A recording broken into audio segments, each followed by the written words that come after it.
Welcome back, everyone, to the Goddess Vibration podcast. This is Allie. This is Tiara.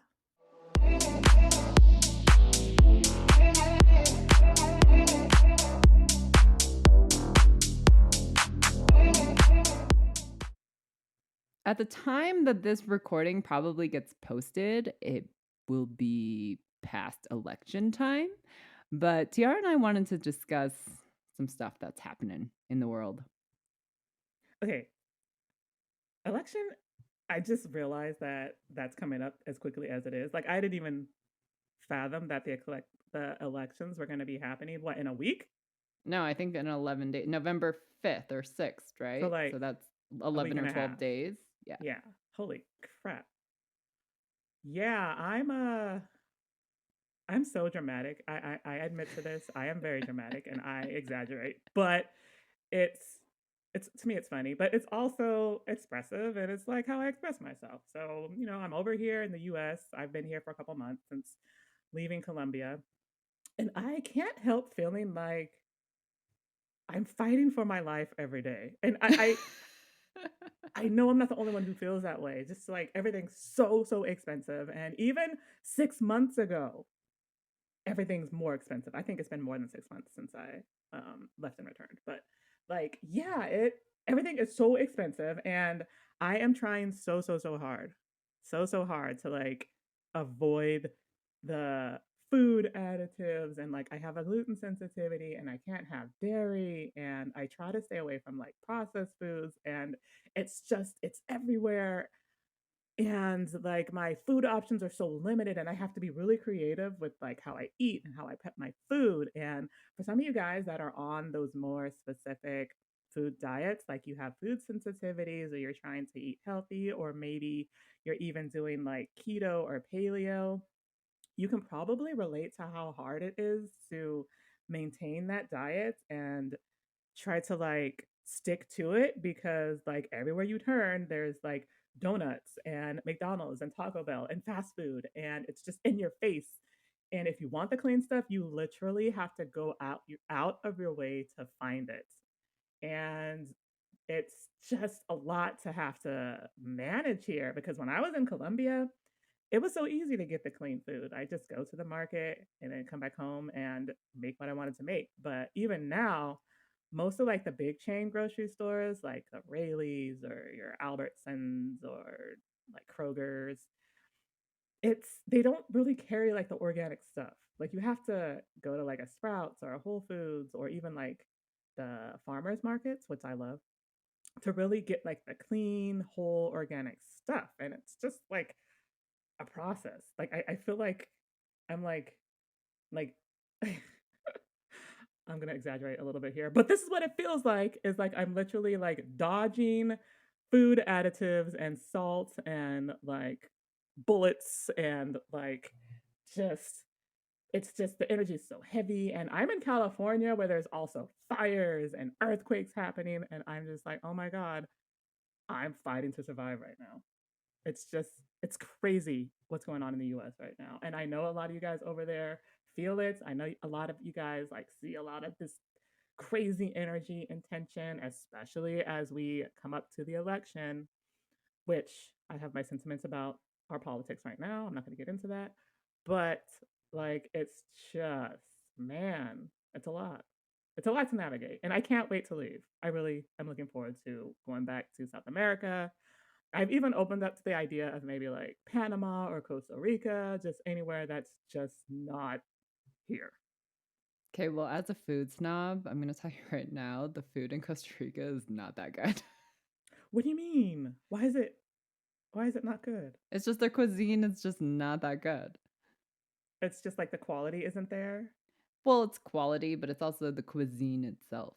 It's just Oh, not up to a foodie standards. And having been to Costa Rica, I you trust my palate, and I can tell you, it's not a foodie place. It's okay. beautiful. Well, I'm noticing that I prefer these days to cook my own food. Like, I mean, I've gone to like my favorite restaurants and my favorite sushi spots and so forth, but like outside of those places, like I've gone to some spots and I'm just like, the food here is not up to my standards.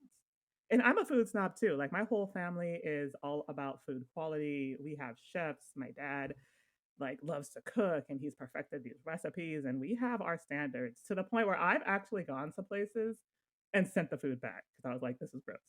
And, again, is that appropriate? Probably not. But I have my standards. People know of those standards and I'm going to adhere to them. So Costa Rica might not be the place for me. No, exactly. That's what I'm saying. Shit. Okay. Well,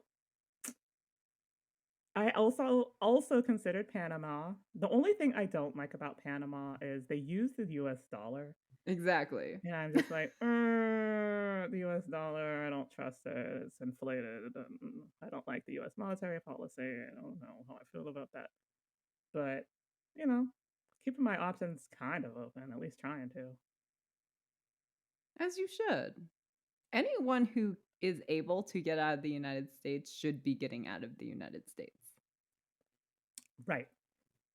And I think all of us, like, collectively know this at some level. We're just either tired or busy or too distracted to, like, act upon it. But Or most, can't like, afford it, or can't afford it. or can't figure out how to move somewhere because getting a visa is hard. It is hard. And getting a passport for a little bit was also hard. Like, it took me 6 months And to I get also mine. told her to do this 10 years ago. So, That's true. And I did not. But I did eventually. And it was like right at the peak of like the COVID backup. Like they had backup of people who wanted passports and they couldn't do it. And so it just like took a long time. But I finally did do it. And these days I think it's back to like what it was. I think you could get one in like 30 days. But when I went and did mine, it took me like 6 months. So all that stuff is a process. So I get how hard it can be to try to make that transition. And not everyone has the privilege of doing that. But I do think that many people in the back of their minds are just kind of like, I don't know if I want to stay here anymore. And it's understandable. there's plenty of people who think that. I see people already planning their exit pending on who gets elected. And no, I do not want to turn this into a political discussion, but I have seen people on social media say if one of them gets elected, I'm out. No, and I've seen a lot of that too. Like our candidates, oh God, I I told you I don't didn't want to have know. this I discussion. know. I know. I just want to say, and I think a lot of people feel this way too, that our candidates, I think that it's a choice between um, a piece of crap and a turd sandwich. That's all I'm gonna say. That's all I'm gonna say. That's all I'm gonna say. I just don't think the options are very great when it comes The to our options presidential haven't been candidate. great. Right. They And haven't been great for years and years and years now, which is why many people have become apolitical, like myself. same. And I have too, you know.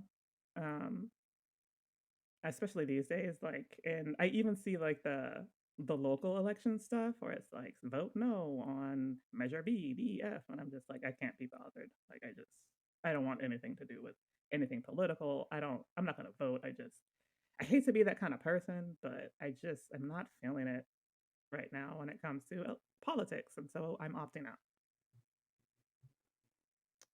So, transitioning from the US and politics, Tiara and I are going to talk about ourselves today, actually. Right. We decided we've had this podcast for almost a year and a half. And although through how many episodes do we have now, Tiara? Like 55? I think we have 55 episodes, you guys. And through 55 episodes, like you've heard tidbits of our spiritual journeys and our stories and our struggles and our discoveries and our frustrations, but we've never had one cohesive episode to actually talk about our stories in a more organized and chronological order. So, full disclosure, like when we started this podcast, we actually did record like a intro episode talking about ourselves a little bit. and what the podcast was about. But, when you start a podcast, you kind of experiment with like the audio and the recording equipment and quality. And it was just, the quality was not good at all, to the point where we were like, no, we got to scrap this. On And we Tiarra's always, end. yeah, on my end. Um, and we always thought in the back of our minds, like, man, we still need to do some type of intro episode or at least talk about ourselves a little bit. And so we're now getting to that place.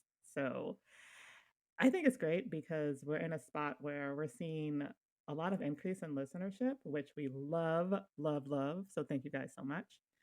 So we're kind of primed to, share a little bit more about our journeys and, why we're here and what it means. And I do want to share a little bit about the dark night of the soul experience because I see a lot of people in that right now. And I know what that's like too. Like I'm kind of in a similar state. So I do want to share a little bit about that. And also with our community opened and up and running, and as we're really starting to push the podcast and the community, this is a great opportunity for any of our listeners or people who come across our content to get to know us. Yes, definitely. So I guess I'll go first. Go for it. My spiritual journey is interesting because I didn't really stumble into spiritual journey or the spiritual awakening, and I didn't really have this profound moment like so many people have. And I believe part of the reason why I didn't really have any of that is because of my upbringing. I grew up in a very spiritual and holistic household. My mother was a very spiritual woman who studied Buddhism and she was in Taoism. And my mother really was a hardcore meditator and she studied the universal laws and she had tarot cards and oracle decks and she had a altar with a bunch of crystals and buddhas, and my mother just she had a lot of faith in the spiritual sense. And growing up in that environment and having freedom because my parents decided that they were not going to push their kids into a certain form of religion that was not something that they wanted to do because it was pushed on them and they absolutely hated it. So when they had children, they decided, like, we're going to let our children decide. We didn't go to church every Sunday. We never really learned about God or the Bible, but we did have conversations about being able to be free and being able to have to form our own thoughts and our thoughts and opinions and form our own independence. And I gotta tell you, because I had such an unconventional upbringing compared to so many people who grew up in a faith based home and went to church every Sunday and had strict rules and, had rigorous schedules. And, it's just the environment in which you grow up matters. And so I grew up really being able to form my own opinions and my parents taught me to be independent and I wanted independence. I wanted to push those boundaries and I wanted to get out of my house as soon as possible, and I graduated high school early and I was off to college at age 16 and I was really living on my own. And you know my aunts would always describe me as like this person who always knew what she wanted and wasn't afraid to go get it. And I was just a go getter. And so I would say that because I had those teaching and upbringings, I had a very, I don't know, I guess you could say advantage when it comes to the spiritual journey.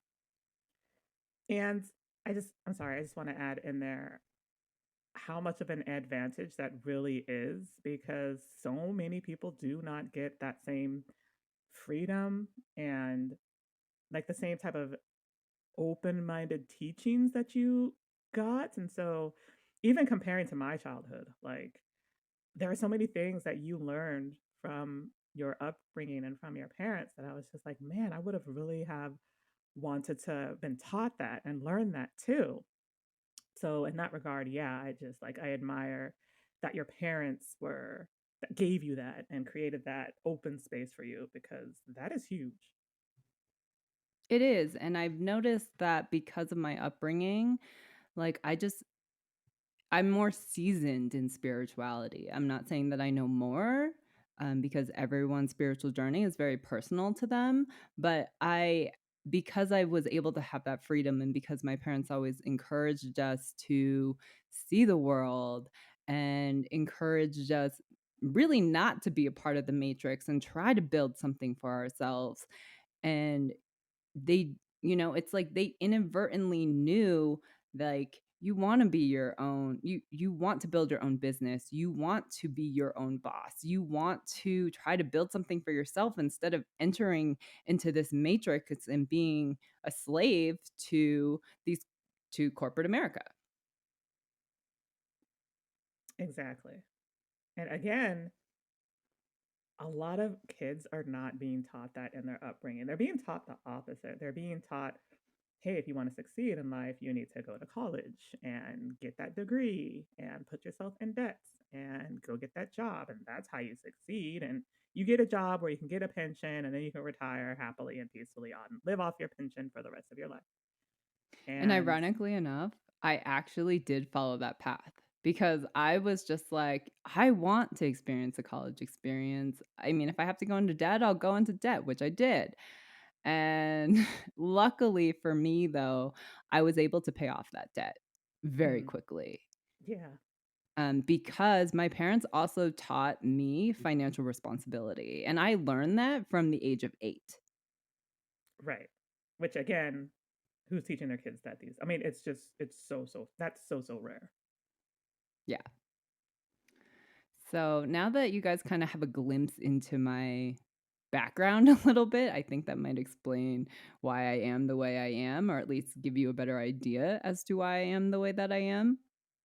But another thing about me that a lot of people don't know is how highly intuitive I really am. Mm, yes. And I think a big part of that is because of how much time I actually spent by myself throughout my childhood. And because it was really me and my own thoughts, I learned something called metacognition. And for those of you who don't know what metacognition is, it is a person's awareness that a person can bring into one's thoughts and processes. And it's actually such a valuable tool to be able to understand and connect the dots of your thought processes and behavior. And it has been so beneficial to my life. And it took me I probably really started to form it in my later teens, early 20s, and also when I was a kid. So I had the thought processes when I was a kid, but then adolescence happened and I kind of, when adolescence happens, our hormones are raging and, our bodies are changing and we're trying to figure out this crazy thing called life and navigating life as a teenager. And we kind of go through this period where we lose ourselves. And it wasn't until like my later teens, early 20s when I could get back into my body and back into those thought processes of those things that I learned when I was a kid. And I'm going to be very honest with you, having this skill has been so beneficial to my life because I was able to analyze the things that was going on around me and analyze my behavior, which is a very important skill that you will need in shadow work. And I think a lot of people, the reason why people struggle with shadow work so much is because they don't understand They don't understand how their own brain works. They don't understand where those thoughts come from. They don't understand why they did the things that they did. And those are all things that you are going to need in the spiritual journey when you start doing shadow work. So, in many, many ways, I've just had so many advantages when it comes to the spiritual journey. You know, also a huge, huge advantage is being able to have that level of awareness, that self awareness, because, my upbringing was the complete opposite. Like, we didn't have that level of self awareness. I didn't have that level of self awareness. And so I think for people like me, it's always it seems like it's a little bit more difficult, especially when you're trying to do the shadow work, because there's so many blind spots and there's so many things that you don't see about yourself and even about others that you interact with on a daily basis. And so the challenge then becomes not just doing the shadow work, but finding a way to build the awareness around it. And man, that is a process. It is. It's a very big process. And I didn't really realize, and for me, it's kind of hard to talk about my journey because I've been going through my journey since I've been a child. So it's been a very different experience versus people who are just now awakening or people who awakened just a few years ago. And because of my circumstances and upbringing, it's like I've had multiple awakenings since I was a child, which, like I said earlier, it makes me more seasoned and it kind of may or may not have given me that advantage. So my upbringing was quite different, but when I think back on my own childhood, I do think that I had a very happy childhood for the most part, especially in comparison to my peers who often were in households that were very abusive or their parents weren't together or, perhaps they grew up in a fatherless household, which was very common because I'm African American, and in the African American community, fatherless homes are very, very common. I think the statistic is like 70% of African American children will come up without a father. So, we had both our parents and we had our father there and our mother there. And so I always felt very grateful just for that because that was so rare for an African American family. With that said, my parents, they worked very, very hard and they were often gone. And it was me and my two sisters. It was me and my two sisters, and I'm the eldest. So, coming up, it was like my sisters are about 4 and 5 years younger than me. So we were kind of did our own things in many ways. Like I did my own thing, and then my two sisters, because they were so close in age, they kind of did their thing together, and sometimes they didn't. And they fought a lot because again they were so close in age, and I was always like, well, I don't want anything to do with that drama, so I always kind of did my own thing. But because my parents worked so hard and they were so busy, we didn't really get a ton of attention, particularly when it came to things like the nurturing and like wanting to have my parents at, for example, my basketball games and that kind of thing. So we kind of had to find ways to stand on our own. And that in and of itself created some different types of wounding. But ultimately, I do look back at my childhood with fondness. I came up for the most part Christian. So my parents weren't necessarily hardcore Christians, but we did go to church, and I had an aunt who was a big part of that because she was often the one who took us to church and wanted us to have those religious teachings. So we did go to church for a couple of years, and I don't know that I would ever say that I was like a Christian. It was more just like, oh, we're going to church. Let's do this, I guess. I don't really have much of a choice or a decision because I'm a kid. So, with that said, I did develop a respect for religion and eventually did end up building my own relationship with God.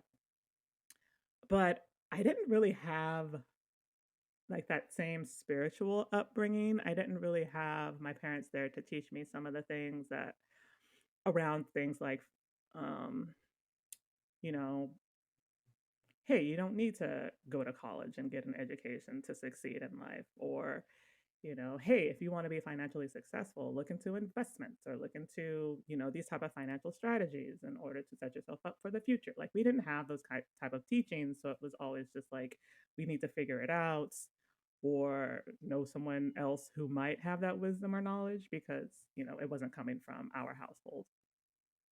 I actually didn't really get into spirituality or experience anything like that until I connected with my twin soul in 2011. And for those of you guys who know what interacting with your counterpart the first time is like, it is a whirlwind.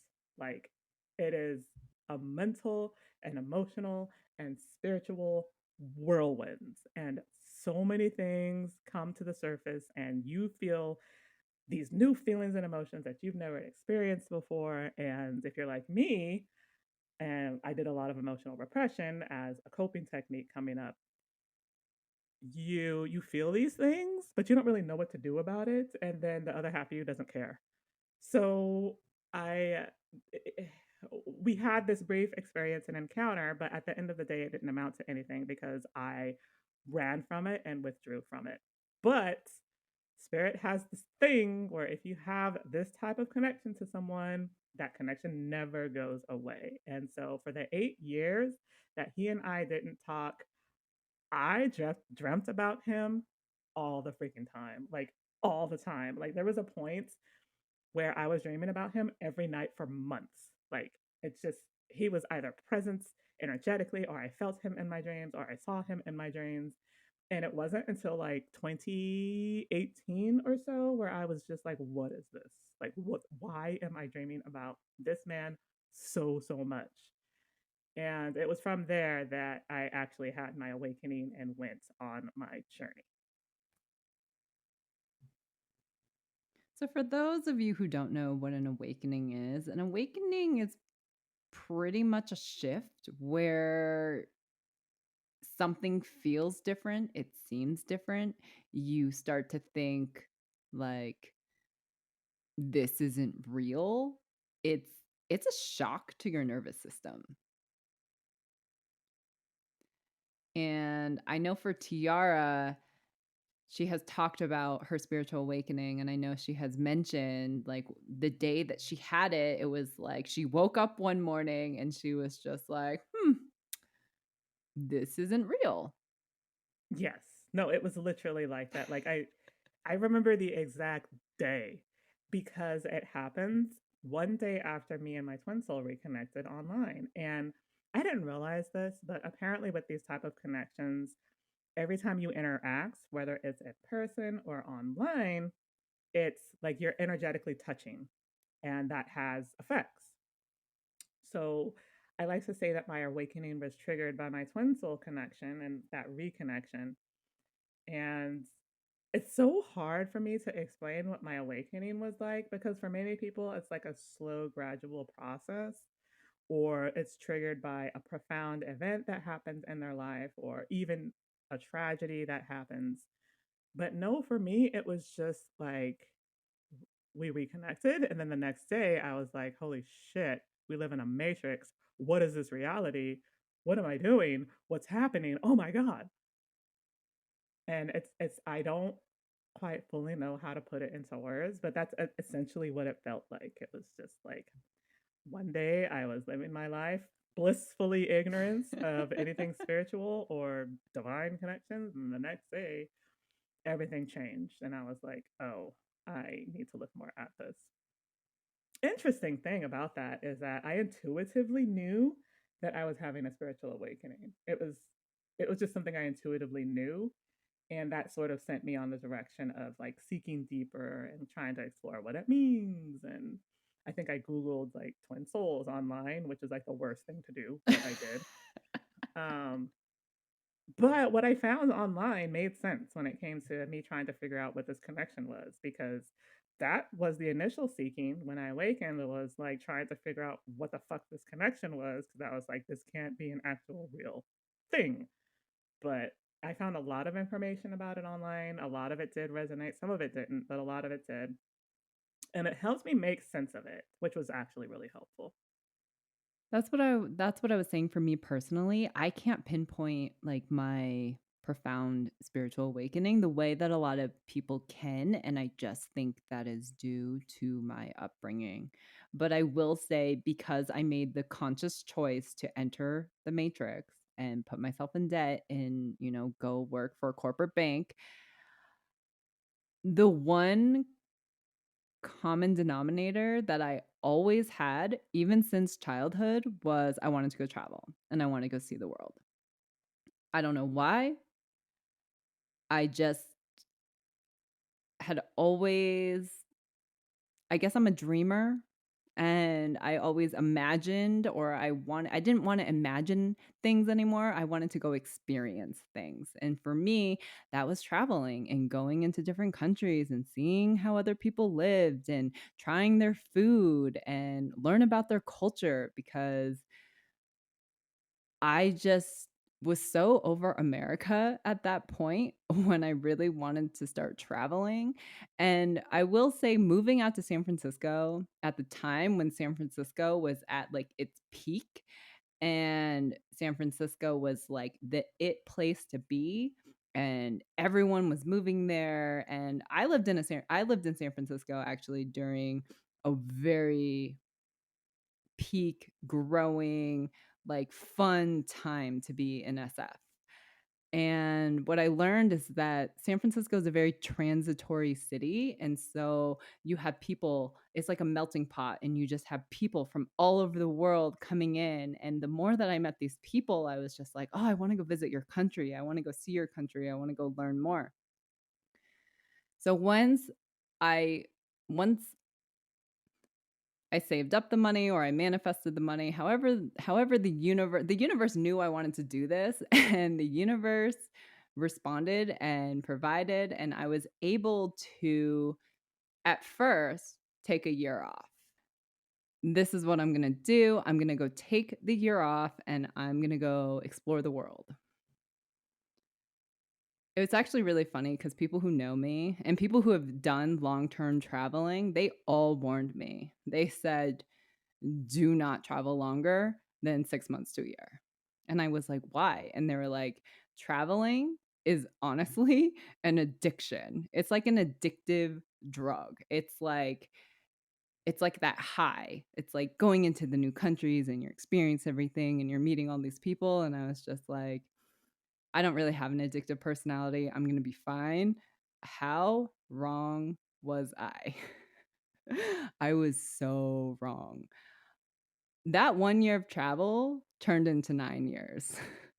That is how, I definitely caught the travel bug, and on like, fortunately for me, I was really able to kind of reinvent myself over the past 9 years, where I was able to uphold this lifestyle, but it's exactly what I wanted to do, it's exactly what I needed to do, and it's really what propelled me into this next phase in my life, the which is really more of this profound spiritual awakening, I guess you could say, for me, because that's when my spiritual gifts came in.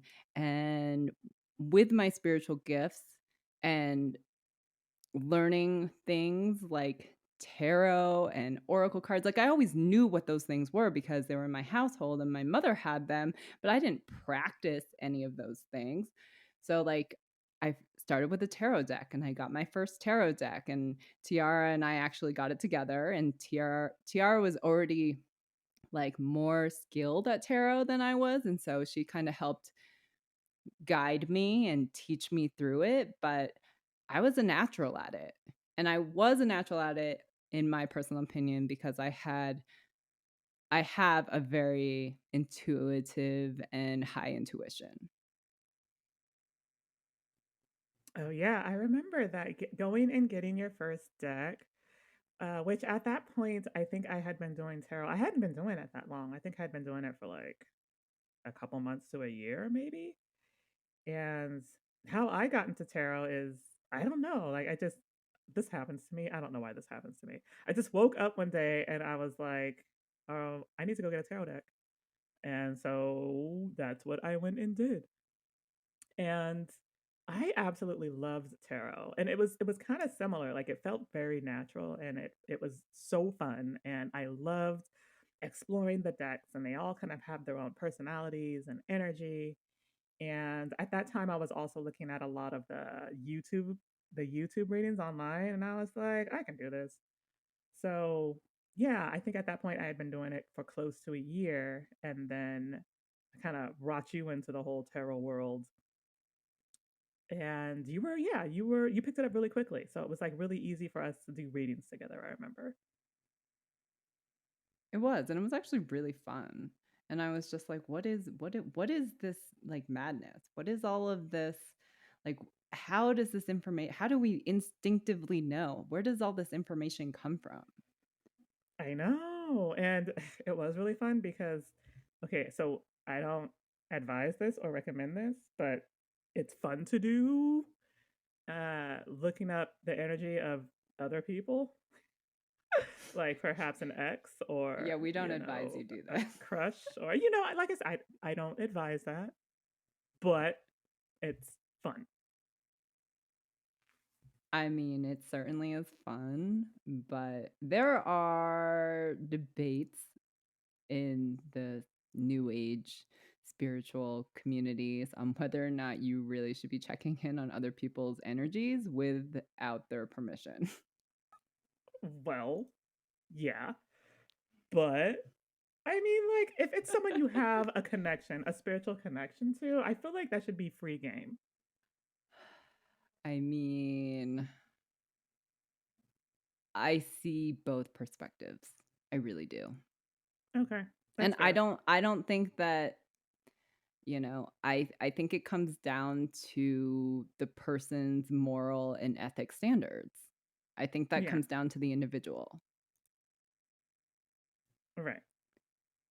Okay, I mean that's fair. It's just like I have had a ton of fun doing that, and I don't know that I'm gonna stop doing that. So,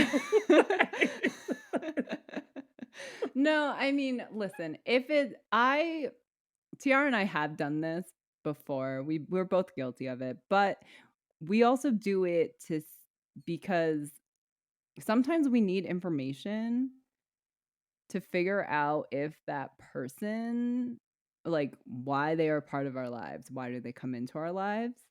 And I think I do agree with Tiara on some level that if we're trying to extract information that actually pertains to us and our individual journeys, and if that person is relevant to that journey, well, there's no other way we're going to know unless we divinate on them. yeah, especially in this world where, oh man, everyone does this, where we act one way, but the energies say something completely different. Completely. And we oftentimes can sense that. Like, and I don't know, for me, I can sense that where I'm just like, all right, your behavior is saying this, but this energy I'm getting from you is saying something else. Tarot, tell me what this is. And I personally love, I'm glad that I have access to tarot for that because it keeps me from going insane. So, for our listeners who I'm sure tarot is actually probably one of the most common divination tools. And if you are even curious about spirituality, then everyone's probably heard of tarot at this point. But there are Yeah. many other divinations that you can use, like dowsing with a pendulum or dowsing rods. That is picking up in popularity. There's also channeling, which there are many people who can channel, but whether or not they're a good channeler is a completely different topic that we're not going to touch upon today. There is also like palm reading, face reading, tea leaves, the coffee grinds reading, and like I think we on Kelsey's episode, she talked about the divination of the shells. Tiara, what's that called? The cowrie shells. Yes. So there are so many different types of divination.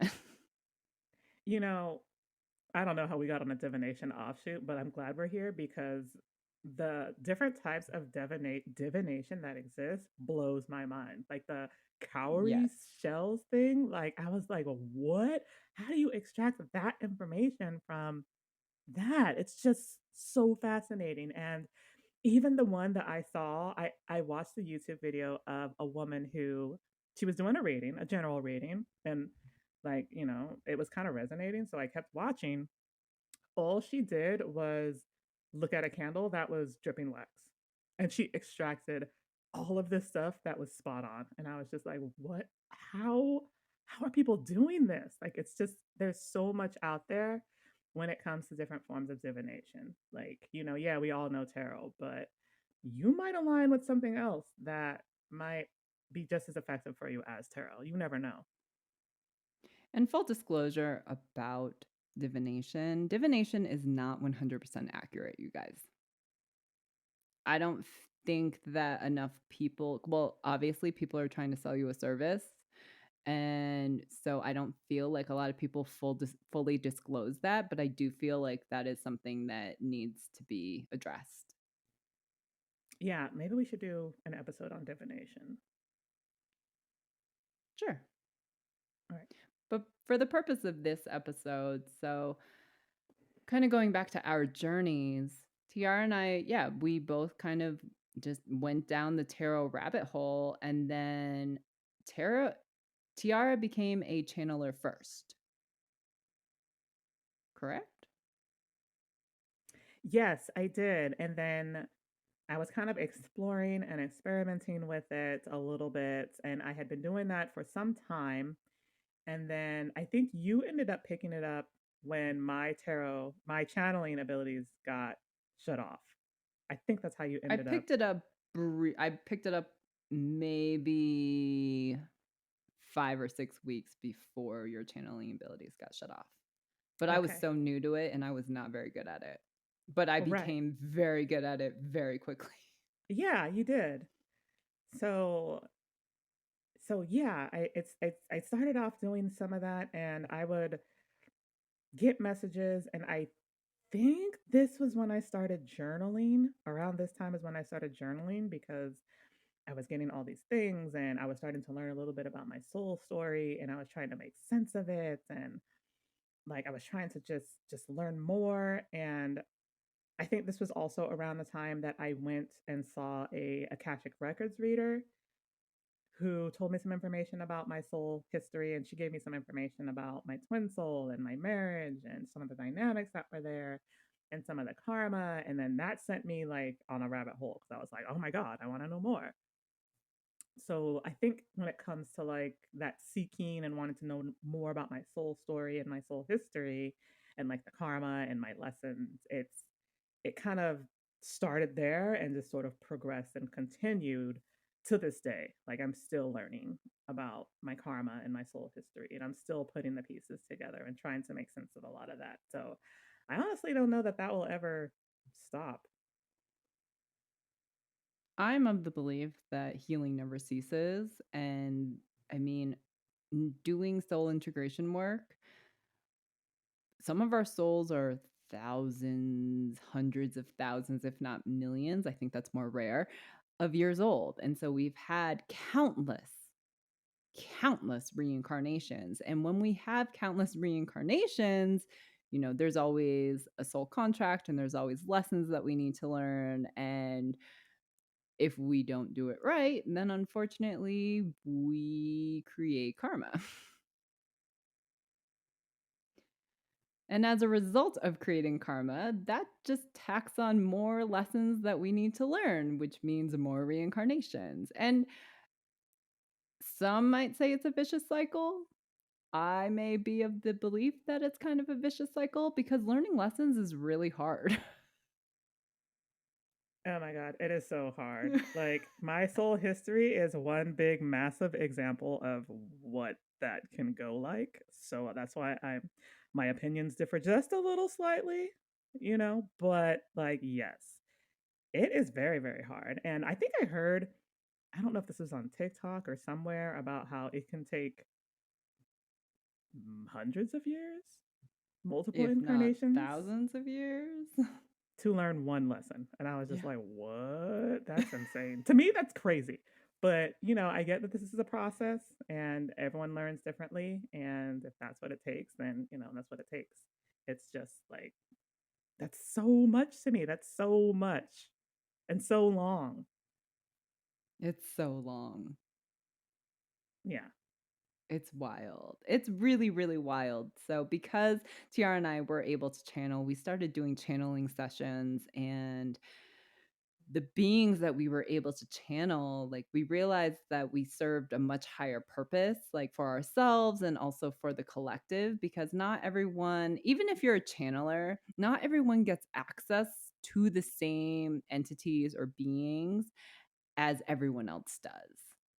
I would say the most common beings that a lot of people can channel are the archangels, because the archangels work with literally everyone.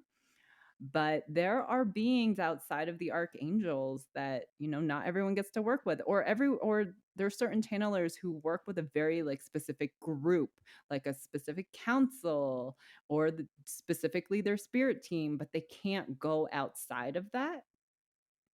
And because Tiara and I were able to go outside of that, that's kind of where this idea of the podcast and the community came into play. Yes. And that was a big part of it. But another big factor of it was being able to share our experiences when it came to our own journeys, because, through those experiences, we have acquired things and learned things. And I, at least for me personally, I feel like there's a lot in my journey that other people can really relate to, and that could be helpful for some other people who might be navigating through similar things, especially when it comes to some of the wounding I experienced and brought forth from my childhood. And these are wounds that I know just about everyone probably carries. And so I think when it comes to our community, there's like this sense of camaraderie and connectedness and knowing that there are other people who share a similar experience. So that was also a really big part of bringing forth this podcast and the community, is that, man, I think we are kind of in a place now where we can build a support group of soul tribe, but also share some of the things we've learned on this journey to help other people get to where they want to be in life. And ultimately, that's what this podcast and community is about. It's basically just a way to help us all find our path on this crazy journey that we call life, so that you don't like make all these repeated mistakes and collect more karma and have to come back here and do it all again. And also, I just want to touch briefly on this, and this is probably going to be a trigger warning. And I know I've mentioned this before in previous episodes, but spirituality and New Age has become extremely commercialized. And Oh what my we God. Yeah, and what we mean by extremely commercialized is that these spiritual teachers, we'll call them, they know how to sell. And when you're only focused on selling, then when you're only focused on selling and profiting, you're more focused on this is what they want to hear, this is what sells. And people are falling for it. Yeah, and the unfortunate thing about it is, oh, there are people who know how to sell in this space, but there are also people who aren't quite necessarily skilled and don't necessarily have the wisdom to teach others that are also in this space still doing that. So now you kind of create this cycle where perhaps the service that you're providing is causing harm versus helping in the way that it should be. And the unfortunate thing about it is that people don't really know how to find those skilled and gifted teachers. And the people who are doing those teachings don't necessarily know that it's something that they're not necessarily skilled in. They just feel like they want to help, and that's what they do. And so it's just, there's a lot in this space that has caused a lot of misinformation and confusion, and I think harmed some people in many ways.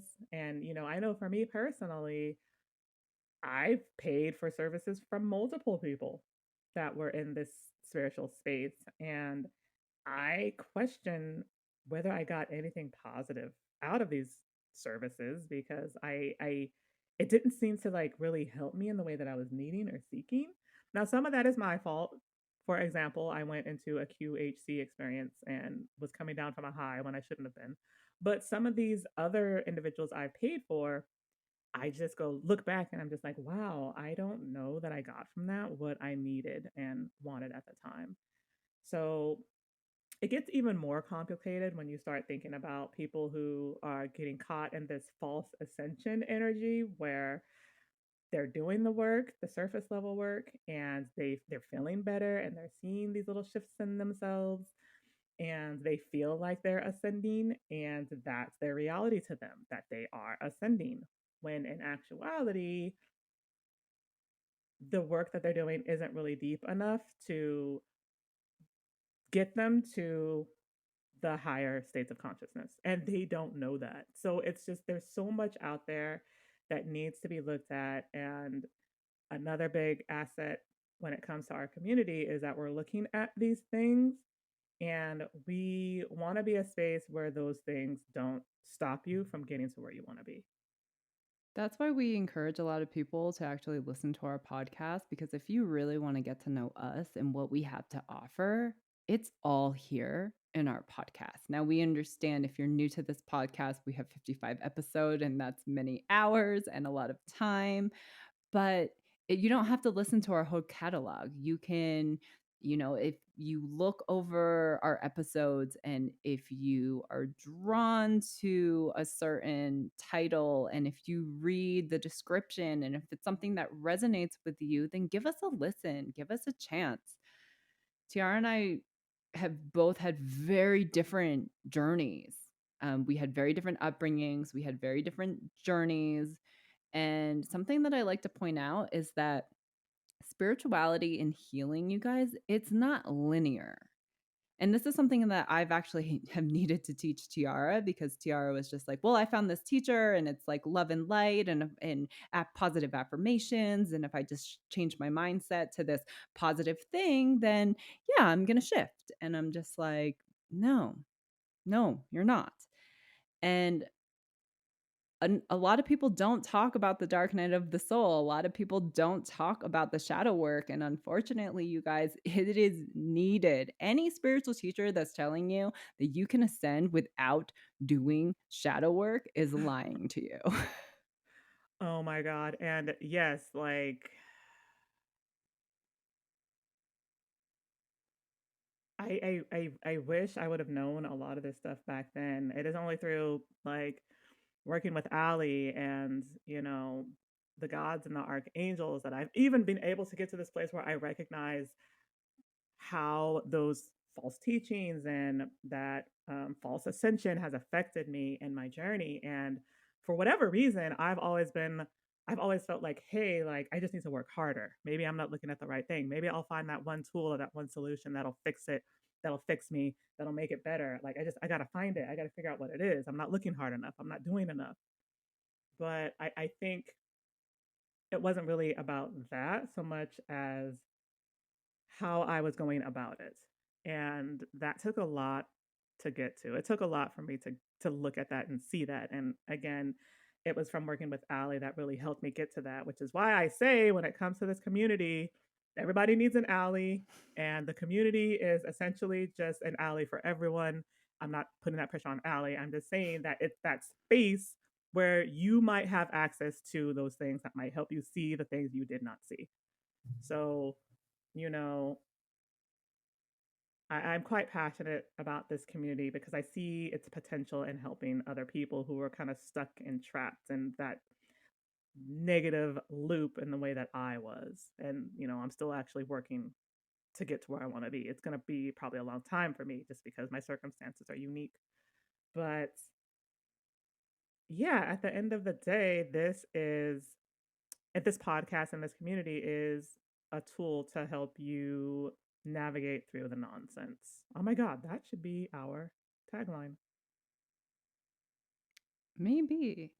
I just want to say thank you to Tiara for that recognition. And I don't really feel the pressure because I've done so much work in this space. And I know everyone says that. And I know everyone's like, oh, I've done so much work and I've done so much healing. And now I'm in a place to, offer services. And I will often say, like, to people, especially my clients, you will never know if a person is lying to you or if something doesn't feel right. Like, I can't tell you what to feel. I can't tell you if that person's lying. I can't tell you any of that. That has to come from within you. And that's why I always work with my clients to help them reconnect their mind, body, and spirit because you have all the answers inside of you. It's like these people who are out there, like, you know, looking and grasping and are eager. And I think that's great if you're eager. But if you don't start listening to yourself, if you don't start listening to your intuition, if you don't start trusting yourself, it doesn't matter it doesn't matter who is working with you. You are going to get lost in this journey. You need people that will be honest with you and truthful with you, and people that can help steer you in a direction to help you reconnect to yourself versus someone just kind of throwing all the stuff at you, being just like, well, this is your astrology chart, or this is your Akashic record reading, and then this is this, because you don't know if that information is false or accurate. You are only going to know if you feel it inside of you and you're just like, yes, that resonates, or nah, that doesn't sound right. No one else can provide that for you. That is very true. And I think that a lot of people in the spiritual space forget that sometimes, that when it comes to really figuring out, even when it comes to finding that person you should be working with, that's really an intuitive process. And I didn't consider that when I was, doing some of that work and looking for a coach or a mentor, that ultimately when it comes to finding someone, it should really be intuitive. Like, it should be really be about, does this person feel right to me? You know, are we energetically aligned? Now, I did that when I got found that woman to do my Akashic Records reading because I was energetically drawn to her. And for some reason, I don't know, I didn't employ that with some of these other individuals I paid for. So, that's my fault. I don't know why. And this is the types of teachings that we want to bring to the community because no one else is going to be able to give you answers or fill that void. I mean, anyone can give you answers. I could give you answers all day long. It's just, do they resonate with you? Do they hit Mm, you? Does it make sense to you? yeah. Does it hit you in the gut? Like, does it feel right? Is ultimately what we should Exactly. be asking ourselves. Exactly. So I hope everyone got something out of this episode, learned a little bit something about us, like why we're doing this podcast and why we're so passionate about this podcast. And even though we have unpopular opinions about what's going on in the spiritual space, and we realize that, there might be an uprising and people might want to try to cancel us, it's worth the fight for us, and we will continue to fight it.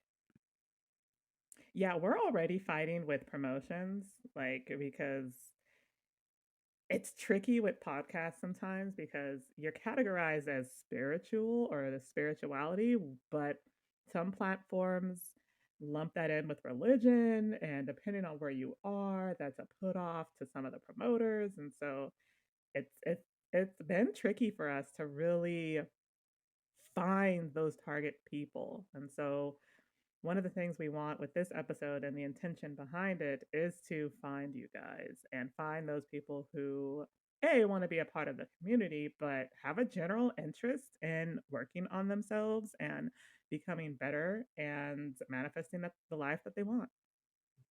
Absolutely. And, you know, we have been getting some reviews in on our podcast, and some of the feedback we've been getting is that people actually love our authenticity and people actually know we are talking about things that other spiritual teachers just aren't talking about. Oh, I don't see anyone else talking about any of this stuff, like really at all, which is kind of mind blowing and also a little unsettling. But yeah, I don't see any of this information anywhere else. So this is why we're here, you guys. So please, if thank you to all of our listeners, and please come check out our community. Like Tiara and I are here. We have so much fun stuff planned for you, and we have a lot of like live stuff going on between live channeling sessions where you guys are going to be able to submit your questions. Now, not every question is going to be asked depending on how many questions we get, and really it's important that it serves everyone, like it serves the collective, but more on that in the community.